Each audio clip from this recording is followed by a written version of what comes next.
Hello students, ನಾನು ನಿಮಗೆ ಇವತ್ತಿನ ವಿಡಿಯೋದಲ್ಲಿ ರೆಂಟ್ ಫ್ರೀ ಅಕೊಮಡೇಷನ್ ಪ್ರಾಬ್ಲಮ್ ಮಾಡಿಸ್ತಾ ಇದ್ದೀನಿ. ಕ್ವಶನ್ ಈ ಥರದಲ್ಲಿದೆ. Mister Raju is employed in a town, population 50 lakh. Raju ಅನ್ನೋರು ಒಂದು ಟೌನಲ್ಲಿ ಕೆಲಸ ಮಾಡ್ತಾ ಇದ್ದಾರೆ. ಆ ಸಿಟಿಯ ಪಾಪ್ಯುಲೇಷನು 50 ಲಕ್ಷ ಇದೆ. ಒಂದಷ್ಟು ಇನ್ಫಾರ್ಮೇಷನ್ ಕೊಟ್ಟಿದ್ದಾರೆ. ಈ ಇನ್ಫಾರ್ಮೇಷನನ್ನು ನೋಡಿಕೊಂಡು ನೀವು compute the value of rent free house. ಕಂಪ್ನಿಯಿಂದ ಮನೆ ಕೊಡ್ತಾ ಇದ್ದಾರೆ, ಆ ಮನೆಯಿಂದ ಎಂಪ್ಲಾಯಿಗೆ ಎಷ್ಟು ಇನ್ಕಮ್ ಆಗಿದೆ ಅನ್ನೋದನ್ನು ಫೈಂಡ್ ಔಟ್ ಮಾಡಬೇಕು.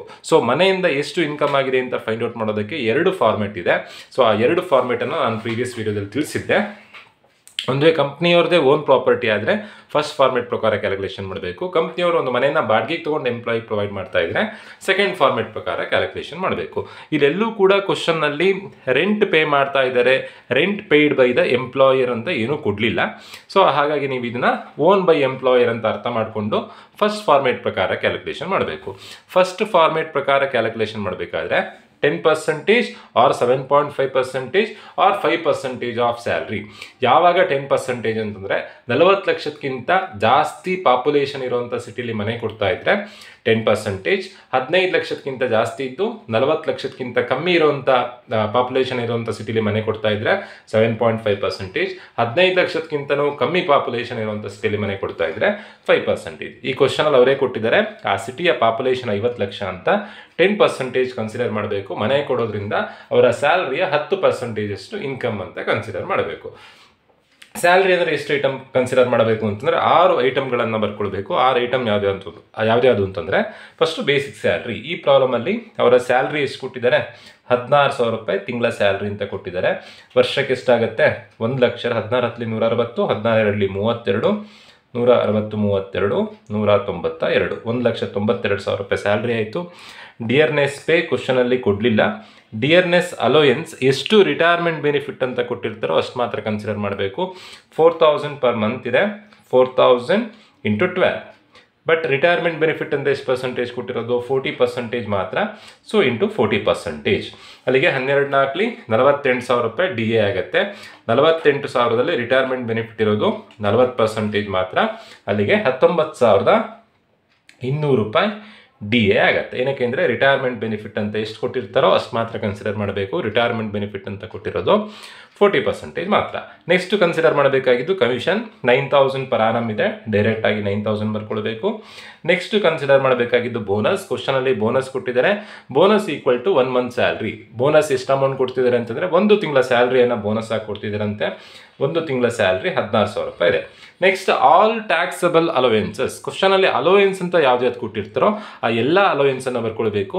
ಈಗ ಕೊಟ್ಟಿರುವಂಥದ್ದು E A stands for entertainment allowance. ಎಲ್ಲ ನಿಮಗೆ ಶಾರ್ಟ್ ಫಾರ್ಮ್ ಗೊತ್ತಿರಬೇಕು. ಇ ಎ ಅಂತಂದರೆ ಎಂಟರ್ಟೈನ್ಮೆಂಟ್ ಅಲೋವೆನ್ಸ್ ಕೊಟ್ಟಿದ್ದಾರೆ. ಎಂಟರ್ಟೈನ್ಮೆಂಟ್ ಅಲೋವೆನ್ಸ್ ಎಷ್ಟು ಅಮೌಂಟ್ ಕೊಟ್ಟಿದ್ದಾರೆ?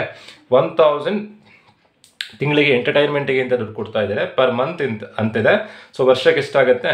12,000 ರೂಪಾಯಿ ಆಗುತ್ತೆ. ಸೊ ಟೋಟಲ್ ಆಗಿ ಅವರ ಸ್ಯಾಲ್ರಿಗೆ ಕನ್ಸಿಡರ್ ಮಾಡಬೇಕಾಗಿದ್ದು 6 ಐಟಮ್ಗಳು. ಬೇಸಿಕ್ ಸ್ಯಾಲ್ರಿ 16,000 ಪರ್ ಮಂತ್ ಇತ್ತು. 16,000 ಇಂಟು 12, 1,92,000 ಆಯಿತು. ದೆನ್ ಡಿಯರ್ನೆಸ್ ಪೇ ಕ್ವಶನಲ್ಲಿ ಕೊಡಲಿಲ್ಲ. ಡಿ ಎ 4,000 ಪರ್ ಮಂತ್ ಕೊಟ್ಟಿದ್ರು. ರಿಟೈರ್ಮೆಂಟ್ ಬೆನಿಫಿಟ್ ಇರೋಷ್ಟು ಮಾತ್ರ ಕನ್ಸಿಡರ್ ಮಾಡಿದ್ದೀವಿ. ಕಮಿಷನ್ ಕನ್ಸಿಡರ್ ಮಾಡಿದ್ದೀವಿ, ಬೋನಸ್ ಕನ್ಸಿಡರ್ ಮಾಡಿದ್ದೀವಿ, ಇ ಎ ಕನ್ಸಿಡರ್ ಮಾಡಿದ್ದೀವಿ. ಇಲ್ಲೊಂದು ಎಂಟ್ರಿ ಕೊಟ್ಟಿದ್ದಾರೆ, ನೀವು ಗಮನಿಸಬೇಕು. Fair value of the rent free house provided by the employer 40,000 per annum ಅಂತ ಕೊಟ್ಟಿದ್ದಾರೆ. ಒಂದು ವೇಳೆ ಆ ಮನೆಯನ್ನು ಬಾಡಿಗೆಗೆ ತಗೊಳ್ಳೋದು ಅಂತ ಆದರೆ ಆ ಮನೆಯ ವ್ಯಾಲ್ಯೂ ಎಷ್ಟು ಅಂತಂದರೆ 40,000 ರೂಪಾಯಿ ವರ್ಷಕ್ಕೆ. ಇದೇನು ಅಂತಂದರೆ ಫೇರ್ ರೆಂಟಲ್ ವ್ಯಾಲ್ಯೂ ಅಂತಂದರೆ ಆ ಮನೆಯ ವಾಸ್ತವ ಬಾಡಿಗೆ. ನಾನು ಸ್ಟಾರ್ಟಿಂಗಲ್ಲೇ ನಿಮಗೆ ಹೇಳಿದ್ದೆ, ಫಾರ್ಮ್ಯಾಟ್ ಎಕ್ಸ್ಪ್ಲೈನ್ ಮಾಡಬೇಕಾದ್ರೆ while calculating R F A annual rental value, fair rental value, return down value ಅನ್ನು ಕನ್ಸಿಡರ್ ಮಾಡಬಾರ್ದು. ನೆನ್ಪಿಟ್ಕೊಳ್ಬೇಕು ನೀವೀಗ. ಈಗ ಫೇರ್ ರೆಂಟಲ್ ವ್ಯಾಲ್ಯೂ ಅಂತ ಕೊಟ್ಟಿದ್ದಾರೆ, ಅದನ್ನು ಇಗ್ನೋರ್ ಮಾಡಬೇಕು, ಕನ್ಸಿಡರ್ ಮಾಡಬಾರ್ದು. ಈಗ ಅವರ ಟೋಟಲ್ ಸ್ಯಾಲ್ರಿ ಎಷ್ಟಾಯಿತು? 1,92,000 ರೂಪಾಯಿ ಪ್ಲಸ್ 19,200 ಪ್ಲಸ್ 9,000 ಪ್ಲಸ್ 16,000 ಪ್ಲಸ್ 12,000. ಅವರ ಟೋಟಲ್ ಸ್ಯಾಲ್ರಿ 2,48,200 ರೂಪಾಯಿ ಆಯಿತು. ಸೊ ಫಾರ್ಮೇಟ್ ವೈಸ್ ಕ್ಯಾಲ್ಕುಲೇಷನ್ ಮಾಡಬೇಕಾದ್ರೆ ನಾವು ಟೋಟಲ್ ಏನು ಸ್ಯಾಲ್ರಿ ಫೈಂಡ್ ಔಟ್ ಮಾಡ್ಕೊಂಡಿದ್ದೀವಿ.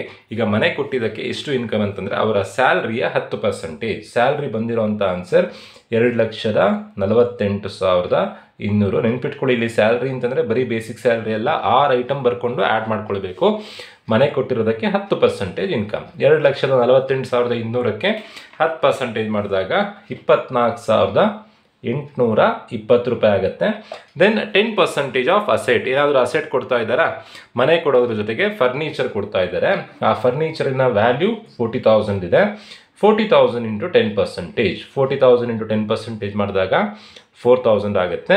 Rental charges for the asset ಕ್ವಶನಲ್ಲಿ ಕೊಡಲಿಲ್ಲ.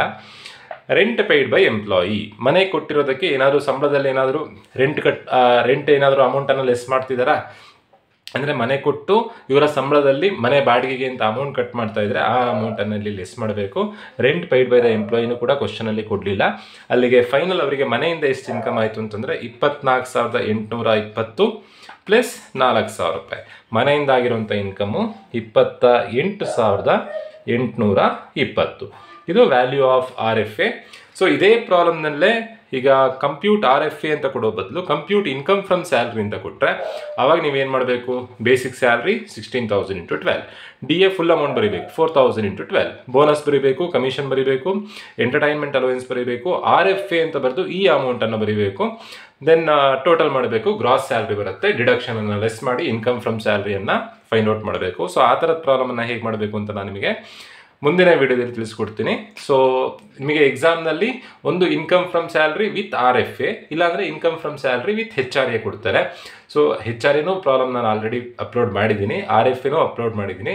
ಇವೆರಡನ್ನು ಕಲಿತ್ರೆ ನೀವು ಇನ್ಕಮ್ ಫ್ರಮ್ ಸ್ಯಾಲ್ರಿಯನ್ನು ಈಸಿಯಾಗಿ ಅಟೆಂಡ್ ಮಾಡ್ಬೋದು. ಹೋಪ್ ಎಲ್ರಿಗೂ RFA ಅರ್ಥ ಆಗಿದೆ ಅಂತ ಅಂದ್ಕೊಳ್ತಾ ವಿಡಿಯೋ ಮುಗಿಸ್ತಾ ಇದ್ದೀನಿ. Thank you.